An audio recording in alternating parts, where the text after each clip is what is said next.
இங்கே இணையிறது வந்து நம்ம மற்ற எல்லா கட்சி மாதிரியும் நம்ம கட்சி இருக்க போகிறது கிடையாது. நம்ம கட்சி வந்து ஒரு வித்தியாசமான கட்சி. எப்படி வித்தியாசம் அப்படின்னு சொல்கிறேன்னா, வந்து நீங்களும் இதை தெரிஞ்சுக்கோங்க. நம்மளோட உண்மையான நோக்கம் என்னென்னா, மக்களுக்கு நல்லது பண்ணணும். நீங்கள் இந்த கிணத்துக்கடவு தொகுதி பார்த்துட்டீங்க அப்படின்னா, கிட்டத்தட்ட கோயம்புத்தூரோட குப்பை தொட்டியாக இருக்கிறதா கிணத்துக்கடவு தொகுதி. அந்த பூத் நம்பர் 212 நினைக்கிறேன். அங்கே வந்து தண்ணி இல்லை. ஸோ அவங்க வந்து மக்கள் வந்து அவங்களுக்கு யார்கிட்ட போய் கேட்குறதுன்னு தெரில. அவங்க நேராக குடம்லாம் எடுத்துகிட்டு நம்மகிட்ட கூட வரல, ஆனால் குடம்லாம் எடுத்துகிட்டு அவங்க மறியல் பண்ணுறதுக்காக போகிறாங்க. அவங்கள சமாதானப்படுத்தி 3 நாளில் உங்களுக்கு பைப்லாம் போட்டு தண்ணி வந்துடும்னு சொல்கிறாங்க. என்ன பிரச்சனை இருந்தாலும் அந்த பிரச்சனையை தீர்க்கறதுக்கு நம்மளால் முடிஞ்ச நம்ம சக்திக்கு நம்மளால் டக்குன்னு அங்கே ரோடு போட்டு கொடுங்கன்னா ரோடு போட்டு கொடுக்க முடியாது. அது வந்து அரசாங்கம் செய்கிற வேலை. இதில் வந்து பழைய சீனியர் பெரிய பெரிய கட்சிகள் கூட நம்ம பார்த்து பொறாமப்படுறாங்க. ஏன்னா பல மாற்றுக் கட்சியில் இருக்கிற முக்கியமான நபர்கள்லாம் எனக்கு ஃபோன் பண்ணுறாங்க. தளபதி ஆனந்தண்ணனும் என்னை நம்புகிறாங்க, நான் உங்கள் எல்லாத்தையும் நம்புகிறேன். கட்டாயம் வந்து இந்த தடவை 2026 நம்ம சைடில் எந்த ஒரு தப்பு இருக்கக்கூடாது. ஸோ அப்படிங்கிற பட்சத்தில் உங்கள் மேலே ஒரு காழ்ப்புணர்ச்சியோடு யாராவது ஏதாவது பண்ணணும்னு நினச்சாங்கன்னா நிச்சயமாக நீங்கள் எனக்கு ஃபோன் பண்ணுங்கள். அடுத்த நிமிஷம் இடையில கூட எங்கள் வீட்டுக்கு ஒரு ஆட்டோ ஓட்டி ஒருத்தர் வந்தார். அவர் வந்து ஒரு அதிமுகவில் ஒரு தீவிர விசுவாசி, அவர் பொறுப்புலையும் இருக்கிறாரு. இப்போ அவர்கிட்ட நான் எப்படி நான் போயிட்டுருக்கு, எங்களுக்கு எப்படி இருக்குது சப்போர்ட்டு அப்படின்னா, ஆனால் என் பையனும் சம்சாரமும் உங்களுக்கு தான்ப்பா ஓட்டு போடுவாங்க. ஏன்னா அவன் என்னையவே கன்வின்ஸ் பண்ணிகிட்டு இருக்கிறான். அப்பா எப்படியா அந்த ஒரு தடவை வந்து தளபதி வரணும்ப்பா, தளபதிக்கு ஒரு மாற்றம் கொடுங்கப்பா அப்படின்னு.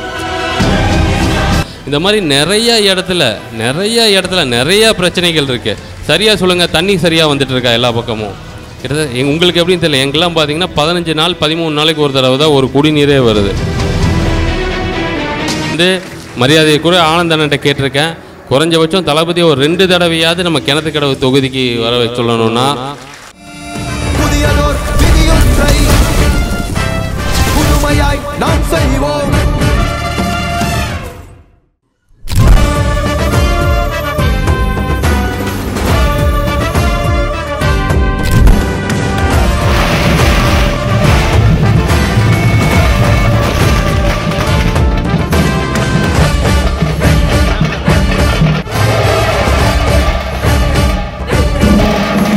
நமது கோவை தெற்கு மாவட்ட செயலாளர் கிணத்துக்கடவு தொகுதியின் நம்பிக்கை நட்சத்திரம் அன்பு தம்பி கே விக்னேஷ். ஒவ்வொரு வீட்டில் இருக்கிற ஒரு மகனா, அண்ணனா, தம்பியா, தோழனா, உங்கள ஒருத்தனா, உறவா, நட்பா நான் வரேன்.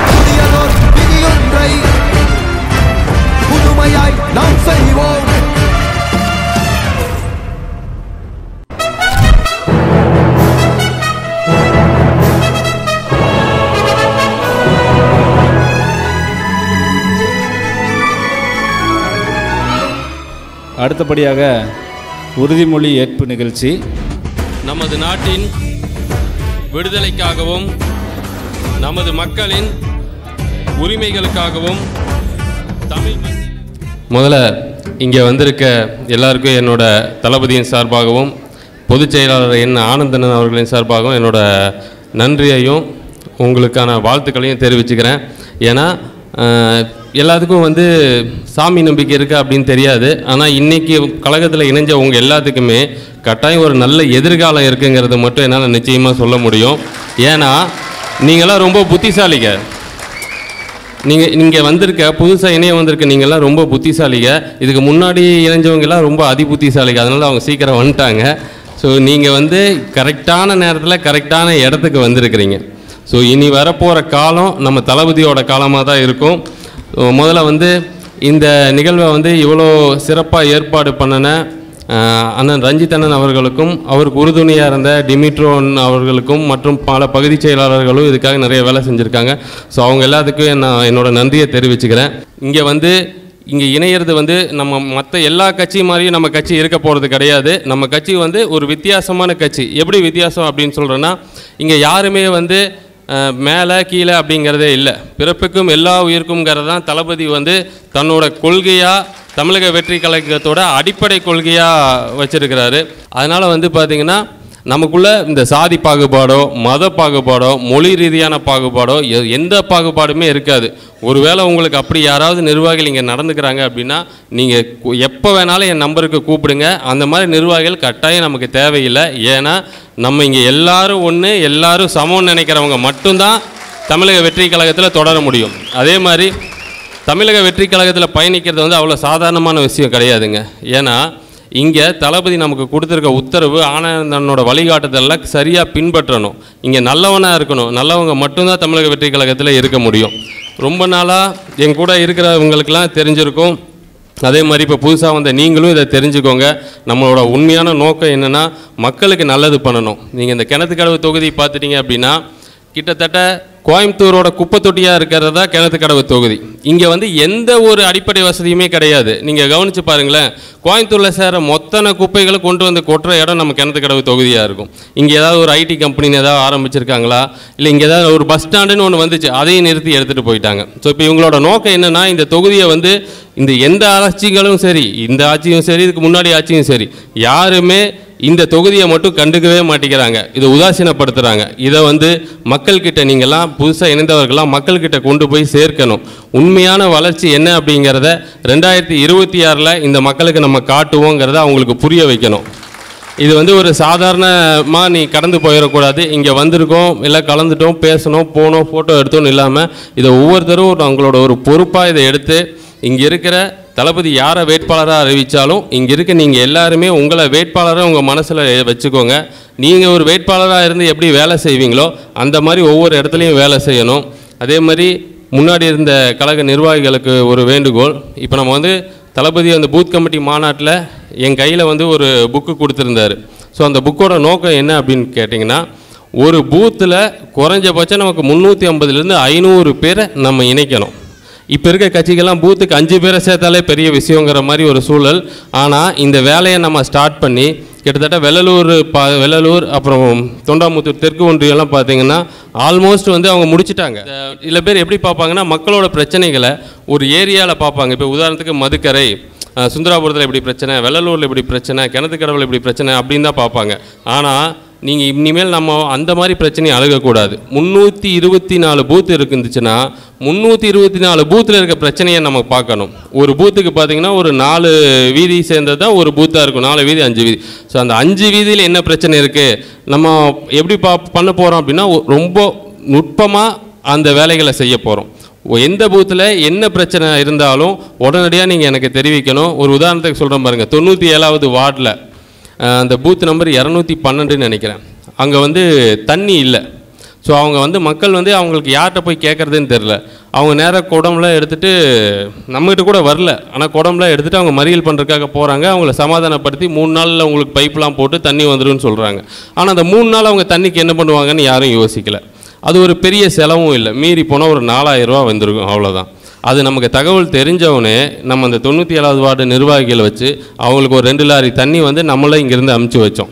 ஸோ ஏன் சொல்கிறேன் அப்படின்னா, இந்த மாதிரி ஒவ்வொரு பூத்துலேயும் என்ன பிரச்சனை இருந்தாலும் அந்த பிரச்சனையை தீர்க்கறதுக்கு நம்மளால் முடிஞ்ச நம்ம சக்திக்கு நம்மளால் டக்குன்னு அங்கே ரோடு போட்டு கொடுங்கன்னா ரோடு போட்டு கொடுக்க முடியாது. அது வந்து அரசாங்கம் செய்கிற வேலை. அதே மாதிரி ஒரு வீடு ஒழுகுதுன்னா அதுக்கு நம்ம கூரை போட்டு கொடுக்கலாம். ஆனால் அங்கே 100 வீடு உதாரணம் சொல்ல முடியாது. வெள்ளலூரில் புதுசாக கட்டியிருக்க அந்த அப்பார்ட்மெண்ட்டில் அவங்கெல்லாம் பல பகுதியில் வாழ்ந்துட்டு இருந்தாங்க. ரொம்ப காலமாக வாழ்ந்துட்டு இருந்தவங்களெல்லாம் ஏமாற்றி அவங்க இடத்துல இருந்து அவங்கள தள்ளி இந்த மாதிரி உங்களுக்கு ஒரு வீடு இருக்குது அடிப்படை வசதிகளோட நல்லா கட்டி கொடுக்குறோன்னு சொல்லி அவங்கள கொண்டு வர வச்சு இன்றைக்கி காங்கிரீட் கட்டடம் ஒழுகுது அப்படின்னா அப்போ நீங்கள் என்ன தரத்தில் அந்த வீடை கட்டியிருக்கீங்க? ஸோ இப்போவே சொந்த தொகுதிக்குள்ளேயே சொந்த நாட்டுக்குள்ளேயே அகதியாக வாழ்கிற மாதிரி தான் இந்த அரசாங்கங்கள் நடந்துகிட்டு இருக்குது. ஸோ இது எல்லாத்தையுமே வந்து நீங்கள் தெளிவாக மக்கள்கிட்ட எடுத்து சொல்லணும். அதே மாதிரி பார்த்தீங்கன்னா கடுமையாக உழைச்சிட்ருக்கிறாங்க நம்ம புதுசாக ஆரம்பித்த கட்சி. இதை வந்து பழைய சீனியர் பெரிய பெரிய கட்சிகள் கூட நம்ம பார்த்து பொறாமப்படுறாங்க. ஏன்னா பல மாற்றுக் கட்சியில் இருக்கிற முக்கியமான நபர்கள்லாம் எனக்கு ஃபோன் பண்ணுறாங்க. ஃபோன் பண்ணி நல்ல வேலை செஞ்சிட்ருக்கிறீங்க, ரொம்ப ஸ்பீடாக வேலை செய்கிறீங்க அப்படிங்கிறத சொல்கிறாங்க. ஸோ அப்படிப்பட்ட ஜாம்பவான்களே பாராட்டுற அளவுக்கு நம்ம நிர்வாகிகளோட வேலை இருக்குங்கும்போது எனக்கு ரொம்ப சந்தோஷமாக இருக்குது. தளபதி ஆனந்தண்ணனும் என்னை நம்புகிறாங்க, நான் உங்கள் எல்லாத்தையும் நம்புகிறேன். கட்டாயம் வந்து இந்த தடவை 2026 தமிழக வெற்றி கழகத்தை ஒரு முன் மாநிலமாக கொண்டு வந்து கொடுக்கணும்.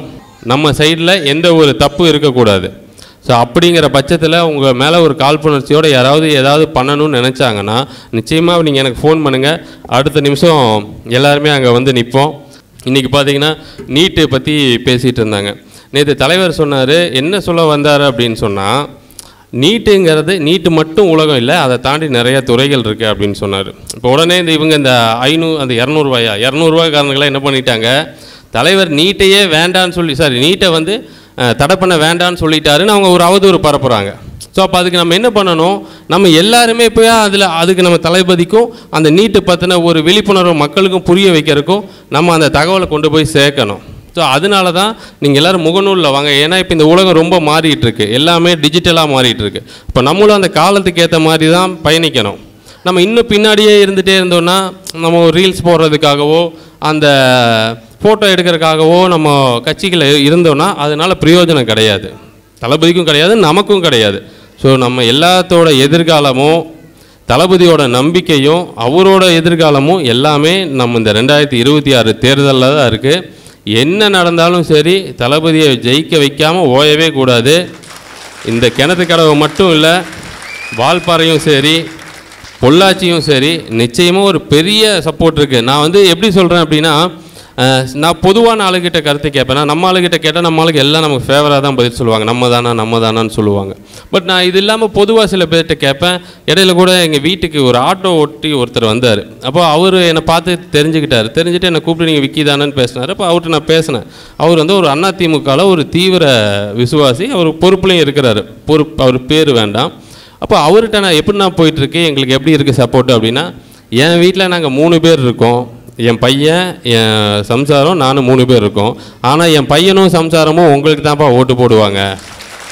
ஏன்னா அவன் என்னையவே கன்வின்ஸ் பண்ணிகிட்ருக்கிறான், அப்பா எப்படியா அந்த ஒரு தடவை வந்து தளபதி வரணும்ப்பா, தளபதிக்கு ஒரு மாற்றம் கொடுங்கப்பா அப்படின்னு. அதே மாதிரி என் குழந்தை வந்து ஒரு ஸ்போர்ட்ஸுக்கு போகிறாங்க. ஸோ அந்த கிளாஸுக்கு போகும்போது அங்கே இருக்க அந்த கோச்சுக்கிட்ட நான் பேசும்போது அவரும் சேம் அதே வார்த்தையை தான் சொன்னார். அவங்க வந்து எப்படின்னா, நல்ல வேட்பாளராக இருந்தால் ஓட்டு போடுவாங்கன்னு சொன்னாங்கன்னா, அப்போ நான் உங்கள் பேரை சொன்னேன்னா அப்படின்னாரு. ஆனால் இன்னும் வேட்பாளர் உறுதி இல்லை, பட் ஆனால் அவங்க சொல்கிறாங்க. அப்போ என்னென்னா, ஒவ்வொரு வீட்லேயும் குறைஞ்சபட்சம் நமக்கு 2 ஓட்டு இருக்குது. கிட்டத்தட்ட பார்த்தீங்க அப்படின்னா குறைஞ்சது நம்ம ஒரு கோயம்புத்தூர்லேயே அதி பெரும்பான்மையான ஒரு வாக்கு வித்தியாசத்தில் தமிழக வெற்றி கழகம் கிணத்துக்கடவு தொகுதியில் நிச்சயமாக வெல்லும். இது வந்து சும்மா நம்ம ஒரு ஆணவத்திலையோ அந்த மெதப்புலையோ பேசல, கள நிலவரத்தை புள்ளி விவரத்தை டேட்டாவோடு புரிஞ்சு பேசிகிட்டு இருக்கோம். அதே மாதிரி பார்த்திங்கன்னா ஒரு சர்வே ஒன்று நடத்தினாங்க. கிட்டத்தட்ட நமக்கு பார்த்திங்கன்னா நமக்கு யார் ஆகாதுன்னு நினைக்கிற ஒரு மீடியா கூட நமக்கு 22% வாக்கு வங்கி இருக்குதுன்னு சொல்லியிருக்கிறாங்க.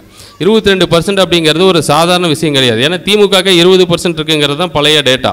ஸோ நம்ம அதையும் தாண்டி இருக்கோம். சரியாக உழைச்சோம் அப்படின்னா அதை 40 வரைக்கும் கொண்டு வரலாம். அதனால் அதை கண்டிப்பாக எல்லோரும் பண்ணணும்னு கேட்டுக்கிறேன்.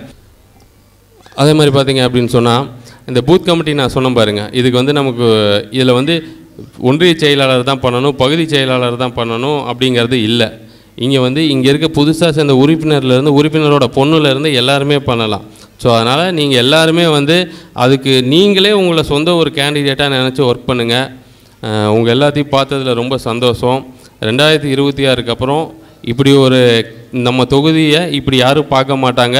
தமிழ்நாட்டில் ஒரு முன்மாதிரியான தொகுதி எப்படி இருக்குன்னா, ஏன் இதை சொல்கிறேன் அப்படின்னா, நமக்கு வந்து அரசியல் வந்து மற்றவங்க மாதிரி சம்பாதிக்கிறதுக்கோ அப்படிலாம் எதுவும் கிடையாது. நம்மளோட நோக்கமே என்னென்னா, ஒரு புது அரசியலை இங்கே கொடுக்கணும். கிட்டத்தட்ட 50 ஆண்டுகளுக்கு மேலாக இந்த தமிழ்நாட்டில் எல்லாம் சொல்லுவாங்க அடிப்படை திட்டங்கள் எல்லாம் தமிழ்நாட்டில் நல்லா இருக்குது அப்படின்னு. ஆனால் ஒவ்வொருத்தரோட மனசாட்சியை தொட்டு கேட்டு பாருங்கள், உங்கள் வீட்டை சுற்றி இருக்கிற இடத்த கேட்டு பாருங்கள். இன்றைக்கி கூட பார்த்திங்கன்னா பாலத்துறை வழுக்குப்பாறையில் ஒரு மழை வந்து வீடெல்லாம் வந்து தண்ணி வந்துருச்சு, நம்ம போய் பார்க்கணும் அப்படின்னு சொல்லி ஒரு சொன்னார். அது போக ஒரு வயசானவங்களுக்கு வந்து அந்த வீட்டில் இருக்க முடியல, ஏன்னா தரை ஃபுல்லாக தண்ணியாக இருக்குது. இப்போ அவங்களுக்கு தேவையான சில பொருட்களை நம்ம தான் வாங்கி கொடுக்க போகிறோம். இந்த மாதிரி நிறைய இடத்துல நிறையா பிரச்சனைகள் இருக்குது. சரியாக சொல்லுங்கள், தண்ணி சரியாக வந்துட்டு இருக்கா எல்லா பக்கமும்? கிட்டத்தட்ட உங்களுக்கு எப்படின்னு தெரியல, எங்கெல்லாம் பார்த்தீங்கன்னா 15 நாள் 13 நாளைக்கு ஒரு தடவை தான் ஒரு குடிநீரே வருது. நீங்கள் குடிநீருக்கும் ஒரு சாலைக்கும் போக்குவரத்துக்கும் ஒரு முக்கியத்துவம் கொடுக்காம மாதம் ஒரு 1000 ரூபாய்க்கு கொடுத்துட்டிங்கன்னா அதனால மக்கள் சந்தோஷமாக இருப்பாங்கன்னு நினச்சாங்கன்னா இப்போ மக்களை விலைக்கு வாங்க பார்க்குறாங்க. இதே மாதிரி தளபதி சொன்ன மாதிரி வண்டியாக பணம் கொண்டு வந்து இறக்க தான் போகிறாங்க, கட்டாயம் பண்ணத்தான் போகிறாங்க. ஆனால் இதை எல்லாம் மீறி தளபதியோட ஆசீர்வாதத்தோட தமிழக வெற்றி கழகம் மிகப்பெரிய வெற்றியை பெறும். இந்த எலெக்ஷன் அப்போது நான் வந்து மரியாதையை கூட ஆனந்தன்ட்ட கேட்டிருக்கேன், குறைஞ்சபட்சம் தளபதி ஒரு 2 தடவையாவது நம்ம கிணத்துக்கடவு தொகுதிக்கு வர சொல்லணும்னா. ஸோ இங்கே இருக்கிற முக்கியமான எல்லா சந்திப்புகள்லையும் தளபதியை கொண்டு வரணும். ஏன்னா அவர் வந்தாலே ஒரு மிகப்பெரிய ஒரு எழுச்சி இருக்கும். இப்போ தளபதின்னு சொன்னாலே பல பேருக்கு சிரிப்பு வருது வராருன்னா, அப்போ யோசிச்சு பாருங்கள் அவர் வந்தால் எப்படி இருக்குன்னு. ஸோ அதையும் கேட்டிருக்கேன். அவர் இங்கே வரணுன்னா நம்ம சரியான இந்த டேட்டாலாம் ரெடி பண்ணணும். நம்ம பூத் கமிட்டியில் நமக்கு என்ன அறிவுரைகள் சொன்னாங்களோ அதை பெரிய ஒரு புத்தகமாக ரெடி பண்ணி தளபதிகிட்டையும் மரியாதைக்குரிய ஆனந்தன்ட்டையும் கொடுக்கணுங்கிறது தான் என்னோடய கனவு. அதனால் அந்த வேலையை கொஞ்சம் சீக்கிரம் செய்யுங்க. அதை செஞ்சிட்டிங்க அப்படின்னா நிச்சயமாக வந்து உங்களுக்கான ஒரு அங்கீகாரம் தாராளமாக வரும். நீங்கள் அப்படி ஏதாவது உங்களுக்கு ஒரு குறை இருந்துச்சுன்னா கட்டாயம் எனக்கு கூப்பிடுங்க. அப்புறம் நிறைய பேர் இந்த பதவி சொல்லியிருந்தீங்க, இன்னும் வந்து அஃபீஷியலாக அறிவிக்கலன்னு. எல்லாமே படிப்படியே இன்னொரு 1 மாதத்தில் அறிவிச்சிருவாங்க. தளபதிக்கு ஷூட்டிங் முடிஞ்சிச்சு.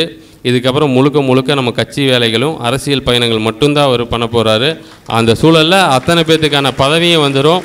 யாருக்காவது எனக்கு இந்த பதவி இருந்தால் நான் இன்னும் நல்லா வேலை செய்வேன்னா தாராளமாக என்கிட்ட சொல்லுங்கள். அதுக்கான வாய்ப்புகள் இருந்துச்சுன்னா நிச்சயமாக அவங்களுக்கு கொடுக்குறோம். யாரும் ஓஞ்சிடாதீங்க. இன்னும் ஒரு 10 மாதம் மட்டும்தான். ஸோ எல்லோரும் தீவிரமாக வேலை செய்ய முயற்சி பண்ணுங்கள். உங்கள் இங்கே வந்த எல்லாருக்கும் ரொம்ப நன்றி. வணக்கம். எல்லோரும் சாப்பிட்டு போகணும், சாப்பிடாம போயிடாதீங்க. எல்லாத்துக்கான உணவும் ரெடி பண்ணி வச்சுருக்கிறேன்.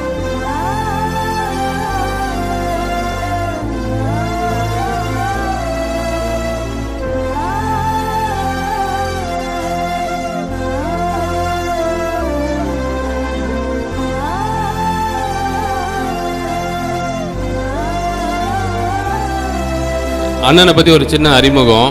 அவர் வந்து அதிமுக கட்சியை சேர்ந்தவர். கிணத்துக்கடவு ஒன்றியத்துக்கு உட்பட்ட சொக்கனூர் ஊராட்சியில் 7வது வார்டோட கவுன்சிலராக அண்ணனோட வீட்டில் இருக்கிறாங்க. பாலாறுபதி. அதை பாருங்க, இந்த மாதிரி எல்லாருமே வந்து நம்மளை தேடி வராங்க, நம்மளை இணையணும் வராங்க. ஸோ இவங்க கூட நம்ம எல்லோரும் கைப்பற்றி இவங்களோட அனுபவத்தை பயன்படுத்தி நம்ம கட்சியை வளர்த்தணும். தமிழக வெற்றி கழகத்தை அடுத்த கட்டத்தை கொண்டு போகணும்னு கேட்டுக்கிறேன். ரொம்ப நன்றிண்ணா. ரொம்ப நன்றி.